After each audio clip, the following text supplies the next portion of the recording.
Gente querida, pessoal do Sistema Educacional Positivo, segunda série. Aqui quem vos fala é o professor Giba Lavras e eu vou separar 3 questões maravilhosas aí no início para que possamos ir bem nessas questões aí do Enem e com certeza se tranquilizar na hora da resolução, tá bom?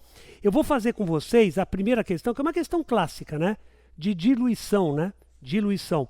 Vamos dar uma lida com calma aqui, ó. Primeira questão. Ao finalizar o cardápio de jantar, Luiz degustou um prato preparado e notou que o mesmo estava extremamente salgado. Estava muito concentrado de sal. Consultou a lista de ingredientes e o modo de preparar para saber a proporção entre os mesmos. A receita indicava 30 gramas de sal, reservar um volume de 300 ml de água e adicionar a quantidade de sal em água e misturar os outros ingredientes. Só um comentário. Muitas vezes eles não dão o volume da solução. Então eu tenho que partir da premissa, né, um arredondamento, que esses 300 ml de água é como se fossem os 300 ml da solução. Porque é lógico que tem sempre um pouquinho aumento de volume, mas a gente não vai considerar. E normalmente os vestibulares usam muito isso, né? Porque o que cresceu de volume não foi tão substancial. Tá bom? Então agora olha só. Após breve reflexão, notou que a concentração da solução era elevada, estava muito salgada, justificando o sabor salgado. Com a finalidade de amenizar o sabor salgado, quer dizer, ele vai diluir, vai jogar água, pensou em modificar a concentração da solução, que era de 12,5 gramas por litro, ou grama vezes litro a menos 1. Você pode jogar para cima, né? Você pode falar gramas por litro, ó, que eu coloquei aqui, ó, concentração em gramas por litro ou gramas vezes litro a menos 1. Tranquilo? Então, com a finalidade de amenizar, pensou em modificar a concentração para. Ele quer que a concentração vá para 12,5. Só que ele não falou quanto era a concentração inicial. Você vai ter que achar. E aí ele fala, adicionando água à mistura. É lógico, né, gente? Se estava muito concentrado, você joga água, diminui a concentração. Beleza? Fica mais diluído. E ele quer que a concentração vá para 12,5 gramas vezes litro a menos 1 ou gramas por litro. Aí ele fala, qual o volume de água que eu deveria adicionar, que o Luiz deveria adicionar, para chegar em 12,5 e assim contribuir com o sabor agradável da receita. Tudo bem? Então tá. Gente, olha como é tranquilo isso aqui. Eu já equacionei aqui para vocês. Deixa eu só deixar aqui, ó. Olha só. A concentração é massa pelo volume. Essa massa é a massa do soluto pelo volume da solução, que eu estou considerando o volume da água como o volume da solução. A massa 30 gramas, que você viu na receita, o volume da solução, 300 ml, eu passei para litro, 0,3. Então ficou 30 por 0,3, vai dar 100 gramas por litro. Quer dizer que a concentração inicial era 100 gramas por litro. Então já tem a concentração inicial. A concentração final ele quer chegar. Ele quer chegar.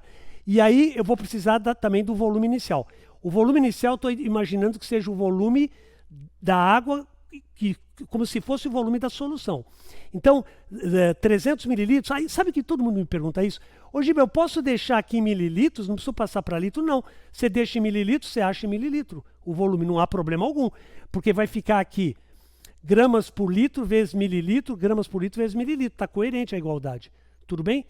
Tá, agora veja só, gente. Coloquei o 300, então, o que acontece? Se você parar para pensar, quando você faz uma diluição, a massa do soluto é constante. O que você jogou de sal é constante. Então, se você joga água, aumenta o volume da solução e a concentração diminui. Então, você usa a fórmula CV igual a selinha velhinha, ou se você preferir, concentração inicial, volume inicial, concentração final, volume final. Fazendo a continha, né, você tem o 12,5 que você quer chegar, faz a continha, passa o 12,5 dividindo, vai ficar aqui 100 vezes 300 por 2,5. Isso aqui, né, na verdade, aqui você tem essa divisão da 8 vezes 3, 24, com 2 zeros, 2.400 mililitros. O volume final foi de 2.400. O volume inicial era 300 mililitros. Então, o volume da água é a diferença dos 2.400 menos 300, que vai dar 2.100, que é a alternativa D de dado. Beleza, pessoal? Isso aqui pode valer também a diluição para molaridade, né? Molaridade, mol por litro inicial, molaridade final também, volume final. Tudo bem? Então tá. Agora eu vou fazer uma questão maravilhosa, que é a questão número 4. Essa, gente, também tem uma chance enorme de cair no Enem, que vai falar em partes por milhão ou partes por bilhão. Beleza? Principalmente, eles usam muito isso em termos de contaminação. Então vamos lá, olha só. O ozônio, questão 4, é um gás presente na atmosfera que desempenha papéis distintos dependendo em qual camada se encontra. Na estratosfera, sua função de filtrar a radiação violeta é fundamental para a existência de vida no planeta. Entretanto, quando presente na troposfera, a baixa atmosfera, seus efeitos tóxicos, grife isso, seus efeitos tóxicos afetam negativamente todos os seres vivos. Um estudo conduzido pela Universidade do Ceará, Estadual do Ceará, em parceria com a Federal do Ceará, desde 2014 monitora as concentrações de ozônio no ar atmosférico. Um estudo iniciado ao redor dos campos de Itaperi teve seu início em 2 de 4 de 2020. Os pesquisadores têm compreensão dos potenciais limitações do gás encontrado na atmosfera. Explicam devido à situação da pandemia, coronavírus, né? Covid-19, em que o mundo se encontra, a qualidade do ar melhorou, porque ninguém está saindo com o carro, a poluição diminuiu. Mas isso é uma lástima, né, gente? O que nós passamos, aí estamos passando. Não da poluição, mas eu digo do coronavírus. E o que foi confirmado de acordo com a tabela. Agora, olha só. No ano de 2019, tinha 50 ppb, 50 partes por bilhão, de ozônio, a quantidade de ozônio. Em 2020, caiu. Caiu porque tem menos circulação de automóveis, fábricas e tal. Então diminuiu. De quanto foi a diminuição? Foi de 25. Era 50, passou para 25. Beleza? ppb. Sendo que ppb, agora atenção, partes por bilhão, indica quantos litros desse gás estão presentes em cada bilhão de litros de ar. E ele quer o volume do ozônio em mililitros presentes em 1 metro cúbico de ar, na última aferição. Então, olha só, é bem bacaninha isso aqui, viu, gente? Deixa eu mostrar para vocês aqui. Vamos bem devagar. Quando você faz conversão, isso aqui você vai usar em física também, até em matemática. Metro cúbico, decímetro cúbico, centímetro cúbico. Metro cúbico, imagina um cubo de 1 metro de aresta, ou 1 metro de altura, mas tudo igual na aresta, é o cubo, né? 1 metro cúbico. Para passar para litro, porque tem gente que acha que metro cúbico é o litro. Não é, gente. Eu tenho que multiplicar por 1000. 1 metro cúbico, 1 vezes 10 a terceira, 1000 litros. Para eu passar de decímetro cúbico, que é o litro, para mililitro, que é o centímetro cúbico, 10 a terceira. Se eu quiser passar direto de metro cúbico para centímetro cúbico, é 10 a sexta. Agora, veja só. 1000 é 10 a terceira. Milhão é 10 a sexta. Bilhão é 10 a nona. Ele falou partes por bilhão. Partes por bilhão. Partes por bilhão. Então, vamos dar uma olhadinha. Na última aferição, foi 25 ppb. Estava com 50, foi 25. Ele falou na última aferição que mediram. Como é que você vai fazer? Olha que legal, gente. O que você vai fazer? 25 ppb, vou até colocar aqui para vocês. Ó. Ele diz o que é o ppb. Então, vai ser 25 litros de ozônio em cada 1 milhão de litros de ar. 1 bilhão de litros de ar, é o ppb. Às vezes eles pedem por milhão também, mas aqui é ppb. Então é 1 vezes 10 a nona litros de ar. Veja, ele falou aqui em quantos aqui? 1 metro cúbico de ar. 1 metro cúbico, se você pegar metro cúbico para passar para litro, multiplica por 10 a terceira. Então vai ficar 1 vezes 10 a terceira litros de ar. Você tem quanto? Você tem quanto de ozônio? Gente, é bem tranquilo, não precisa nem multiplicar em cruz. Ó. Daqui para cá multiplicou por 10 a menos 6. 10 a nona vezes 10 a menos 6 vai dar 10 a terceira. Você mantém a proporção. Ou multiplica em cruz. Você vai achar 25, que estava aqui já, né? 25, que era esse 25 vezes 10 a menos 6. Só que ele pediu em mililitros. Está em litro. De novo, ó, para eu passar de mililitro para litro, eu tenho que agora fazer o quê? O contrário aqui, ó. Mililitro para litro. Mas aquele que é litro para mililitro, não precisa nem... É só pegar aqui, gente, ó. Litro para mililitro, é só multiplicar por 1000. Mas voltando à explicação, se eu quisesse passar de mililitro para litro, eu multiplicaria por 10 a menos 3. Aliás, mili é 10 a menos 3. Então, só recapitulando. Em 1 metro cúbico de ar, você fez a continha, você achou isso aqui de ozônio. Só que ele não quer em litros, ele quer em mililitros. Então, você vai passar de litro para mililitro, você multiplica por 1000. Multiplicando por 1000, vai dar 25 vezes 10 a menos 3 mililitros. 10 a menos 3 vai andar 3 casas com a vírgula para a esquerda. Vai dar 0,025 mililitros, que é a alternativa A. Tranquilo? Gente, só recapitulando isso. Se eles falarem ppb, é por bilhão. ppm é por milhão. Aí seria, aqui ao invés de 10 a nona, seria 10 a sexta. Porque o milhão está aqui, ó, 10 a sexta. Então tem que ficar muito esperto em relação a isso. Tudo bem? Eu queria agora fazer um comentário da questão 11, da panela de pressão. Mas antes da panela de pressão, eu quero falar uma coisa. Você tá aqui, ó, aqui é a praia, Santos. Ou Caiobá, aqui do lado. Caiobá. E aqui é São Paulo, na altitude. Aqui tem uma pressão atmosférica maior. Pressão atmosférica maior. Maior massa de ar. Beleza? Aqui, ó, para chegar na praia. Você está sob uma pressão de 760 milímetros de mercúrio. Você vai para a altitude, diminui a pressão atmosférica. Agora, um líquido, ele solta vapor, ele está vaporizando. O que acontece? Ele tem uma pressão de vapor. O que está dificultando a saída do vapor? A pressão atmosférica. Para eu ferver, a pressão de vapor tem que se igualar com a pressão externa. Então, por exemplo, se você vai ferver a água ao nível do mar, ela tem que sobrepujar para chegar a igualar a pressão atmosférica, tem que esquentar para caramba. Tem que chegar em 100 graus Celsius. Chega em 100 graus Celsius, se iguala, entra em regime turbulento, atingir o ponto de ebulição. Agora, se você estiver numa altitude, não precisa ser São Paulo, pode ser lá no Himalaia, a pressão atmosférica é menor. Pressão atmosférica é menor. Então, na hora que você vai esquentar, não precisa esquentar tanto. A água ferve logo, mas ferve numa temperatura muito baixa. Beleza? Por quê? Porque tem que igualar a pressão e não precisa esquentar muito para igualar. E aí o coitado vai fazer um chá, não consegue, porque está fervendo numa temperatura muito baixa. Beleza? Qual é a finalidade da panela de pressão? Ela suporta uma pressão lá dentro, a água faz uma pressão lá dentro maior que a pressão atmosférica. Consequentemente, ela ferve numa temperatura maior. Beleza? Então a água, para igualar com a pressão externa, vai ferver, da pressão que está fazendo lá dentro, vai ter que esquentar mais. E aí o que acontece? Se você deixa a água fervendo dentro da panela numa temperatura maior que o normal, vai fornecer mais calor, vai cozinhar mais rapidamente. Porque muita gente pensa assim, mas lá em cima atinge logo a pressão, porque é menor a pressão atmosférica. Sim, mas a temperatura que ferve não é alta, é baixa. Beleza? Então, vocês entenderam? Qual o objetivo da panela de pressão? Cozinhar mais rapidamente. Então é lógico que o pessoal que mora lá no Himalaia, eles estão loucos para ter uma panela de pressão, precisa ver onde vai ligar também tudo, o fogo e tal.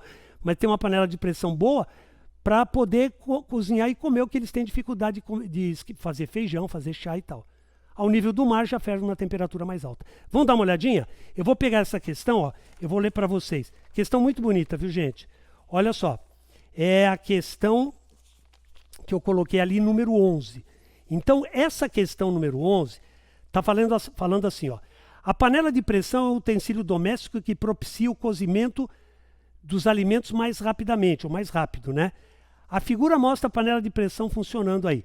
A necessidade, agora atenção, a necessidade da panela de pressão, necessidade, o cara está precisando, para agilizar o cozimento dos alimentos. Cozimento com Z, hein? Porque cozer com S é de costurar, cozer com Z é de cozinhar. Cozimento de alimentos prioritariamente se faz necessária em regiões mais altas ou mais baixas. Aonde que o cara está no sufoco que está fervendo numa temperatura muito baixa? Lá em cima. Lá em cima, porque ao nível do mar vai ferver, a água ferve a 100 graus Celsius sob pressão de uma atmosfera, ou 760 milímetros de mercúrio. Então o grande problema é para quem está na altitude. Então, prioritariamente, é lógico que pode usar também ao nível do mar a panela de pressão. Então o que vai acontecer? Ele pergunta, vamos ler de novo, a necessidade da panela de pressão para agilizar o cozimento, prioritariamente se faz necessária em regiões de alta ou baixa altitude. Então, lógico que é elevada altitude, gente, porque é onde ele precisa para ferver numa temperatura maior. Então, a alternativa D que está dizendo isso. Elevadas altitudes, pois nesses locais, em panela aberta, a água ferve em temperaturas inferiores, né? Inferiores a 100. Então, é difícil cozinhar. Então, com a panela de pressão não vai afetar aí. Tudo bem, ele consegue cozinhar rapidamente. Tudo bem, pessoal? Agora eu queria falar uma outra coisinha. Olha só, se você der uma olhadinha na questão 14, ela vai falar do quê? Essa questão 14. Ela vai falar também de pressão de vapor. Vou ler com vocês. Questão 14. Um professor de química, ao organizar uma prática experimental, pensou na elaboração de hipóteses dos alunos em relação à experimentação. Entregou para cada aluno os materiais do procedimento nessa prática aí, né? 3 colheres de sopa, frasco com água, frasco com etanol e frasco com éter etílico. Então você tem água, etanol e éter etílico. Tranquilo? Gente, observe uma coisa. Se você tem no eixo do Y a pressão de vapor, você tem no eixo das abscissas do X a temperatura em graus Celsius. Quando você pega uma temperatura qualquer, por exemplo, pegue 10 graus Celsius, quem que está, se você subir, quem que está dando no gráfico mais em cima? O éter. Quer dizer que numa temperatura de 20 ou 10 graus Celsius aí, a curva que está mais ascendente é do éter. Então o éter solta mais vapor. Ele é mais volátil. Volátil vem do latim volares. Se você pegar a música italiana, eu sou descendente italiano, volare, volar é voar. Tem a ver com volatilidade e virar vapor. Agora, a água é que está mais embaixo. Então a água já tem dificuldade de vaporizar. Por sua vez, para eu ferver, o que tem que acontecer? Eu tenho que igualar as pressões. Então, no caso do éter, não há necessidade de esquentar tanto, porque a pressão dele já é maior, pressão de vapor. No caso da água, já é mais difícil, porque a curva dela está mais baixa, ela tem menor pressão de vapor em relação ao éter na mesma temperatura. Beleza? Então, vamos responder, gente, só para você entender. Você tem 3 copinhos, éter, etanol e água. Qual que solta mais vapor, ou seja, tem uma pressão de vapor maior? O éter. Depois vem quem? O etanol e, por último, a água já tem mais dificuldade de vaporizar. Tranquilo? Então vamos analisar as alternativas.